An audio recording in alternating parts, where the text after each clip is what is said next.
Hello, everybody. This is Blue Zone Comms here, and we're finally doing the sequel to Dragon Ball Z Budokai. I just want to clarify that Dragon Ball Z Budokai was one of the first commentaries that we've ever done, and was probably one of our weakest things that we did. So hopefully, it's been a while. We've improved, right? Right? Hell to the no. Hell no. Oh, jeez. Toriyama's writing, I think we just got worse. Oh, my God. You're not wrong. Did the Goku Black Arc really hurt you? Oh, not me. I don't give a shit. I mean, like, in general. I like the Goku Black Arc. Sort of. Hit and miss, but... Good idea, bad execution. Yes. Especially menus. Execution. So, yes, we're doing Budokai 2 on the Nintendo Gamecube. And You probably don't remember it because it wasn't in the HD collection. Yeah, it really wasn't in the HD collection. So you want to explain to us why that is? Music.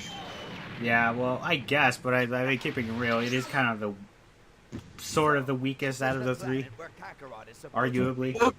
But it's the one with the most what-if characters. That's true, but I mean, I guess you could say in terms of story-wise, I mean, you're essentially, which is what we're looking at right now, it's pretty much the abridged version of the story that we already fucking know, or the story that we've seen in the first Budokai game, except via board game instead of, like, you know, story-esque cutscenes. So, yeah, this is what you get. I don't remember Raditz and Nappa teaming up together and summoning the Cybermen. Neither do I, which is why it's so stupid on going on with the story, because, again... That again, didn't Dragon Ball Fusions do the same thing as well? Well, Dragon Ball Fusion takes place in, like, a giant... multiverse thing, or multi-dimension thing, so... Plus on 3DS, so not that saying that's an excuse, but... It's definitely better than this game. You see, you're skipping the animation, so they just kind of teleport everywhere. Yeah, pretty much. And essentially, essentially how this board game story-esque works is you basically, each character that on your team, you usually get 2. Some rare occasions you get like 3 or 4. And essentially each character has a turn. Now you could use one of those turns to dig up for something like find extra money, which you could use to unlock, you know, like capsules or whatever, or stages in the shop or whatever. Or you could unlock capsules automatically by finding them, or you could use it to find Dragon Balls in this game, which you could use to unlock characters or other stages. So yeah. What I'm getting at, this is essentially Smash Tour, the game. Yes, except Smash Tour is way more interesting than this. I don't know. That's really hard to believe. Trust me, I'd rather play Smash Tour than this boring-esque of a fucking board game. And trust me, I'm one of the few people that don't like Smash Tour, but at least that one has a lot going on. You said few people. Yeah, a lot going on, which means you don't know what the fuck is going on. Oh, jeez. But anyways, to get into the real meat of the gameplay here, it's better than the first one.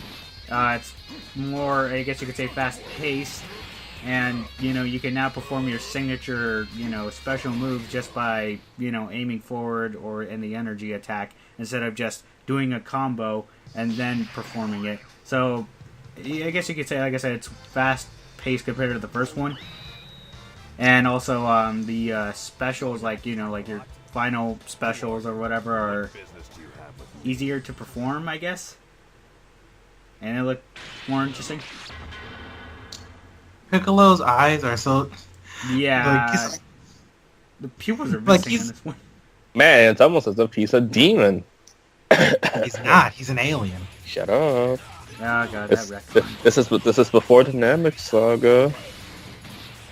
Well, actually... We find out in this saga he's an alien. Yeah, I was about to say, Yeah, I know, I said this was before the Namek Saga. Wait, when did we find out he's an alien? In the same saga! Oh. So, what you're saying is Piccolo's a Saiyan like Raditz. Oh, jeez Louise. You would say that with a guy with Sonic the Hedgehog hair on screen. But And also, in some specific stages, you can knock out your character to a different location of the stage, as I believe I demonstrated in this battle. You may be familiar, they did something like this, or one of the first fighting games that did this was Mortal Kombat 3, if I'm not mistaken? But this is what you're seeing right now, is you could essentially take your opponent to the next part of the stage and deal damage to them while that happens. Stop, he's already down. No, see... As a kid, I always liked doing that, especially the enemies that were hard, so this is kind of like payback. What I like to do is, after they're dead, shoot a bunch of energies. That we're fighting Nappa again. Well, that's a one thing. The enemies in this game also have turns, so they could, go towards you, and sometimes you can't catch a break. So if you're cornered, then, I mean, you can win, but... essentially, you might get exhausted or whatever, and it's just like, Well, at least it doesn't seem... At least they restart your health, so it's not an endurance. That is true. However, in some parts of the game, or actually in the game, like, if you lose, or... Actually, no, in some parts of the game where if you die from an enemy, and you take down their health to, like, say, like, 1 or 2 bars... their health stays like that. So, for example, we were seeing on Nappa. So, let's just say if he killed me in this match, well, if I lose in this match and I fight him again, he'll have, that yellow bar instead of his health restarting all the way to 100%, which is nice. Also, another thing is when you knock out a character or if the enemy knocks you out, like you'll see on the board game that, on top of the icon, you'll see like a scribbly mark. And then if you or your enemy goes toward that enemy, while they have that squiggly mark, as you see on Raditz and Appa, you can technically finish them off with those 2 dots, which those green dots represent, like, I guess you could say your life of that character. So if you would just want to finish them off and they have, like, 2 dots, you can just kill them again in one go. Anyways, this seems like something that shouldn't have been part of the story mode, but more like a bonus mode. Right, or a mini game of some sort. Yeah. I remember getting this game back in, when it came out, like, 2004, if I'm not mistaken, or 3. I got it for Christmas. I did. When I went to England, my cousin had this game, and I played it. This was back when the Boo Saga was airing. So I wanted to play as Videl since I did like her at the time, before her character went downhill. Yeah, just like most of the females in Dragon Ball franchise. Wait, was the show still airing in this world? Yeah. The Budokai games were made to capitalize on the Western airings of the show. I do not remember BBC airing that much. It was airing a lot. Yeah. I mean, I do remember seeing the Boo Saga as a kid. It's the only real part of the show I remember as a child. But not much of it. Also, one thing you can do in the game is, with specific characters, like if you have them on the same spot, they can increase their stats or whatever, like their strength or defense. So, for example, like what you saw, I think I gave Piccolo, like, a defense boost by like 10% or whatever. So... you have more endurance on that.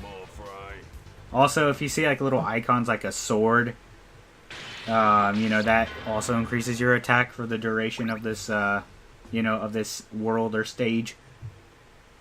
Which is nice because you can actually stack up your stats and, essentially, make all the enemies your bitch.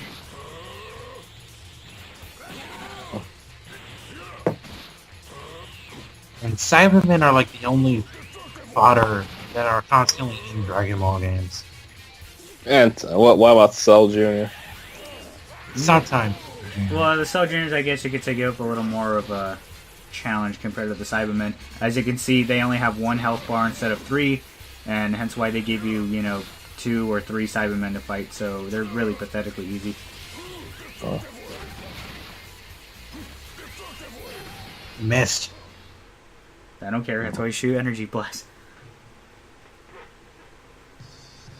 Also, yes, you do unlock transformations in the game as you go through the story, or you could also, buy them through doing tournaments to earn money and just buying them at the shop. That was the one thing I always hated about the game, these Budokai specifically, tournaments. The tournament stage. Because you always got to get a ring out. Well, they're like very easy though. Like if you know, I mean, all you gotta do is just knock them out, and they goes pretty quickly. And you know, Isn't that how essentially Friends. Goku wins his matches during tournaments? well, see, is Goku's never won a tournament match. Yeah, he did. He beat Chi-Chi. He beat Oh, Krillin. yeah, that's right. That one time against Piccolo. But I'm talking about overall. He's Yeah, but I'm just saying during the matches. Then doesn't he normally win by ring outs? No. no. Not the finals, but like the preliminaries and such. I mean, that's how you kind of have to win, or that if your opponent gives up. So, yeah. Also, one thing I kind of do like to pay attention to detail is like the aura. I know this is a little, I don't want to say a nitpick, but you know, is that when you fully charge your character and it's up to max, it's just so nice to see like the aura flaring up, especially when you transform. I know that you're in Kaioken, but does it have a drawback in this game or not? Yes, just like the previous transformations in Budokai 1, your energy bar drains. So, and essentially you, like right now, Goku does technically have a quote-unquote transformation, which is Kaioken, not King-Kai Fist. God, that was a bad translation. So, and each, you know, obviously since, you know, the more transformations you have, the more energy, you know, it consumes and drains fast. Which means, you know, you can't perform, you know, you'll be able to perform less special moves. Also, if you have, like, less than a specific amount of energy, and you get knocked out, you lose that transformation. And yes, I survived, no worries. There are plenty of times that you'll see throughout this recording of this game where I, like, barely make it through sheer luck. Do you get to play as Master Roshi? No, I wish. You don't I get to think play as Kai Master. Fist is a direct translation of Kaioken. I don't think so. Also, the reason why I kind of kept the dialogue between characters is because, well, some of them are just hilariously bad. Through some of the directions.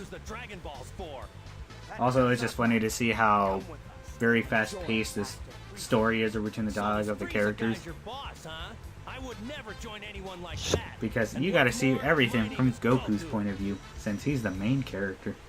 Goku's not even in most of the story. Exactly.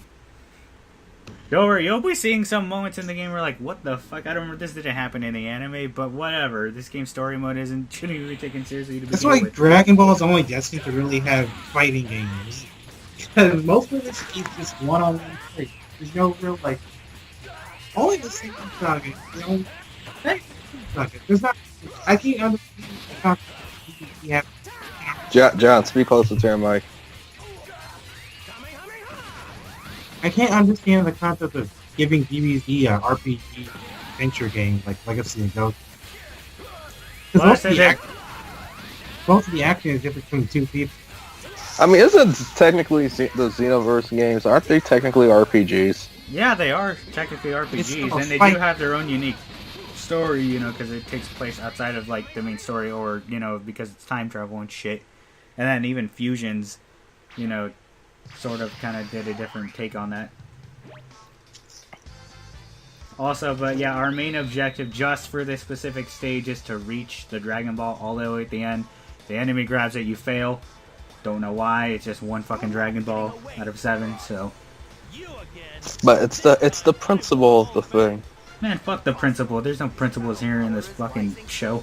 Anime principles are the only things that matters, not even lies. Mm-hmm. Well, don't you know, John? Those who don't follow the rules are scum, but those who betray their friends are worse than scum. I feel like I've heard that before. It's Naruto! Oh god. I forget I even asked. Why we're referencing an inferior animated that well, actually, no, I can't even. That's not saying much. I'd say at least Naruto ended, but then I realized that Boruto is a thing. Catch all in the adventures of Boruto's dad. God damn it. It would have sucked if Dragon Ball Z was now catch up on the adventures of Gohan's dad. No, for a second I was like, oh, would it sucked if Dragon Ball Z was about Gohan? It's like, that would it suck. That would actually make things interesting. Well, it kind of sort of was with the opening and the ending credits to the original Japanese versions. So Toriyama didn't capitalize on that and just went up to the main character again. Yep, which is why the Boo saga is a complete fucking mess. Not to say the other sagas weren't. But we'll get into it. Ugh. How many parts are in this playthrough? 9. There's no way that you can One per, well, mostly one per each world or stage. So that's why I try to cut as much as I can, like usually under 20 minutes. If it's over 20 minutes, it's because, you know, a lot of crap happened. But I try to cut as much as I can.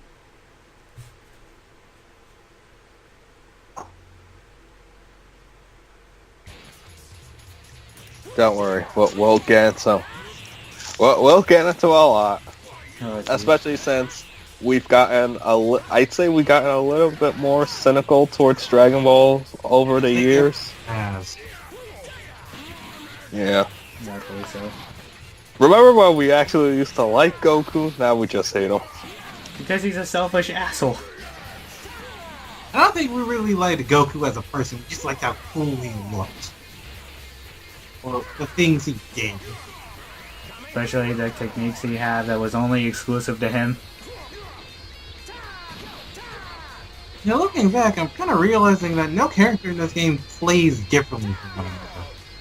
No, they all play the same. I mean, except, you know, other than they have different special moves, that's it. Oh, and then, well, yeah, and some characters biasly have better and more transformations because Saiyans. And that's why I'm so grateful that Dragon Ball Fighters exist.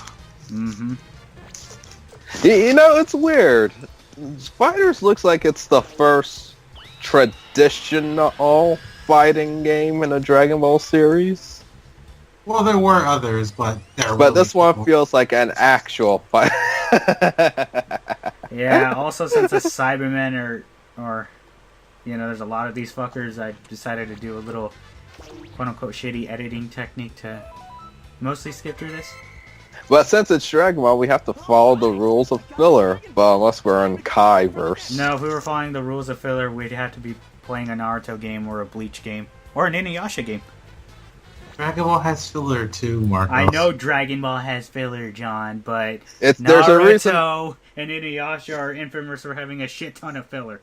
But I'm sorry, Marcos. The term is called drag on ball. Ha, clever. No, I think that's a TV trope thing. Well, considering with the fight scenes and charging and all that stuff in the text, yeah, they're not wrong. Anyway, we'll see you in part 2.